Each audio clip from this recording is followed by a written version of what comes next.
नमस्कार दोस्तों, कैसे हैं आप लोग। कुछ आवाज ऐसी होती है जो दिलों को छू जाती है और कुछ आवाज ऐसी ऐसी होती है जो दिलों में बस जाती है।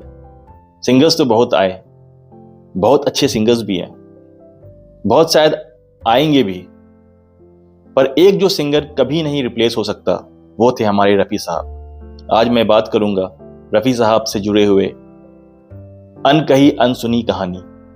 मैं बात करने वाला हूं रफ़ी साहब के बारे में, ऐसा जो सुन के ऐसा लगता है कि वाह, क्या कोई ऐसा भी चमत्कार हो सकता है।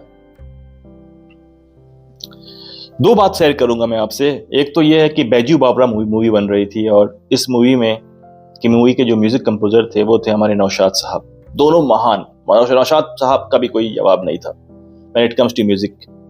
क्या म्यूजिक देते थे। और इस मूवी में एक सॉन्ग था, ओ दुनिया के रखवाले। बेहतरीन सॉन्ग, लाजवाब सॉन्ग, मतलब कि कोई कंपेयर ही नहीं है यार इस सॉन्ग के बारे में। इस सॉन्ग में जो आपका गाना था, इतना हाई पिच सॉन्ग था वो, इतना हाई पिच सॉन्ग कि जिसे गाते गाते रफ़ी साहब का खून तक निकल गया था।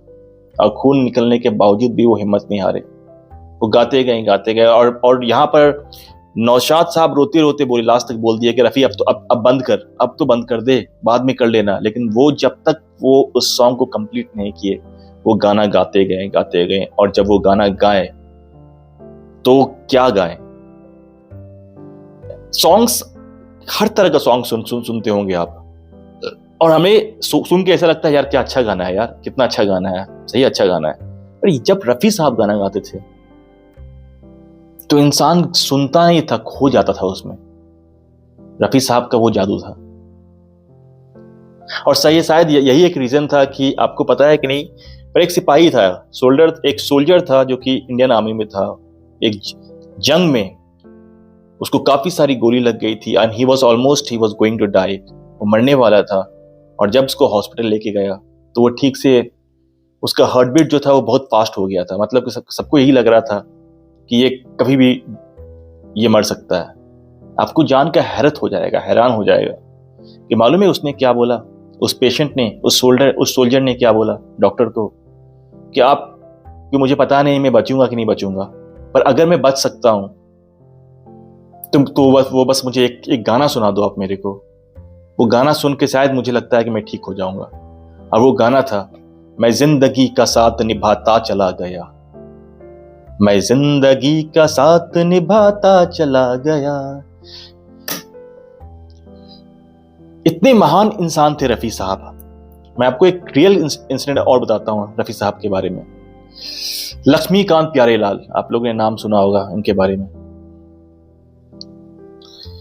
इन दोनों का एक ड्रीम प्रोजेक्ट में वो लोग काम करने वाले थे जिसका नाम था दोस्ती। अगर आप लोग ने देखा है तो देखो, 1964 में ये मूवी रिलीज हुई थी दोस्ती। और इसमें जितने भी गाने हैं आप सुन लो एक बार, और आप मुझे आके कमेंट करके बोलो कि मैं गलत बोल रहा हूँ। ऐसा सॉन्ग बना है कभी या बन के दिखा दे तो मैं मान जाऊंगा। रफ़ी साहब का वो आवाज था, चाहूंगा मैं तुझे साँझ सवेरे, मेरी दोस्ती मेरे प्यार। व्हाट अ सिंगर यार, व्हाट अ सिंगर। ये रफ़ी साहब थे, महान सिंगर। एक कहानी मैं आपको और बताता हूं रफ़ी साहब के बारे में। एक म्यूजिक कंपोजर थे, वो भी बना रहे थे। उनका भी फर्स्ट मूवी था। वो चाह रहे थे, क्योंकि जितने भी म्यूजिक कंपोजर थे सबको पता था कि रफ़ी साहब मेरे सॉन्ग में गाना गा देंगे तो फिर मेरा तो किस्मत चमक जाएगा। और रफ़ी साहब का बड़प्पन देखो, वो गाते भी थे। वो ये नहीं देखते थे कि कौन हिट कंपोजर है, कौन न्यू कमर है। वो चाहते थे कि मैं गाना गाऊं और मगर मेरी वजह से, मेरे गाने की वजह से इनको फायदा होता है तो फिर मैं किस लिए हूं, खुदा ने मुझे किस लिए भेजा है, भगवान ने मुझे किस लिए भेजा है। तो जब वो रफ़ी साहब के पास आए तो उन्होंने बोला कि रफ़ी साहब, मैं इस मूवी में मैं सॉन्ग्स का म्यूजिक देने वाला हूं। मैं आपसे रिक्वेस्ट करता हूं कि आप ये गाना मेरे लिए गा सकते हो। मेरे पास अभी पैसे की कुछ कमी है पर मैं आपको लौटा दूंगा। तो रफ़ी साहब ने बोला कि तुम्हें पैसे के लिए किसी ने बोला? मैंने कुछ बोला पैसे के लिए तुमसे? तुम एक काम करो, तुम पहले सॉन्ग का तैयारी करो, मैं गाना गाता हूं, पैसा बाद में देख लेंगे। रफ़ी साहब ने उनके लिए गाना गाया, सॉन्ग सुपर डुपर हिट हुई। और जब वो म्यूजिक डायरेक्टर जब वो रफ़ी साहब के पास पैसा देने के लिए गए, रफ़ी साहब ने बोला कि मुझे पैसे नहीं चाहिए थे, मैं ये चाहता था कि तुम लोग दोनों सक्सीड करो, तुम लोग दोनों को कामयाब रहो। ये थे रफ़ी साहब हमारे, रफ़ी साहब हमारे। रफ़ी साहब एक सिंगर नहीं थे, वो काफी लोगों के गुरु भी थे। महेंद्र कपूर, जिनका जो खुद ही इतने अच्छे सिंगर थे, आपने सुना होगा गाना चलो एक बार फिर से, कितना बेहतरीन गाना गाते थे। या एक मतलब कि ऐसे गाना काफी सारे गाना गाए हैं। उनके गुरु कौन थे? रफ़ी साहब। और ऐसा नहीं है कि मैं रफ़ी साहब का फैन हूं इसलिए बोल रहा हूं, आप लोग रिसर्च कर लो। ये लोग ने इंटरव्यू में कहा है कि रफ़ी साहब नहीं होते तो आज मैं इस जगह नहीं होता। आज मेरा सारा ज्ञान, मेरा सारा जो मुझे ट्रेनिंग मिली है वो रफ़ी साहब से मिली है। किशोर कुमार कितने महान सिंगर थे, लोग उनको इंडस्ट्री में टाइगर के नाम से बोलते थे कि टाइगर आ जाएगा। पर किशोर कुमार किसके फैन थे? रफ़ी साहब के फैन थे। किशोर कुमार कैसे इंसान थे आपको पता है? कि 1 रुपया मतलब एकदम principle, man of principle, discipline, टस से मस नहीं होते थे। मुझे इतना पैसा चाहिए, मतलब इतना पैसा चाहिए। अपने सामने किसी को समझते ही नहीं थे। उनका बहुत कंपटीशन था किशोर कुमार का मन्ना डे के साथ। पर अपने घर में अगर किसी का वो फोटो रखते थे तो वो थे रफ़ी साहब। पड़ोसन मूवी आपने देखा होगा, इसमें एक सॉन्ग है, ड्यूल सॉन्ग है। इसमें कंपटीशन है मन्ना डे और किशोर कुमार के बीच में। उस सॉन्ग में आपका कंपटीशन बहुत था किशोर कुमार में और मन्ना डे में। तो मन्ना डे बोल रहे थे कि मैं किशोर, क्योंकि उसमें अगर उस सॉन्ग में ये था कि उसमें ये आपका ये आपका स्क्रीन प्ले था कि उसमें आपको मन्ना डे को सॉन्ग में हारना था किशोर कुमार से।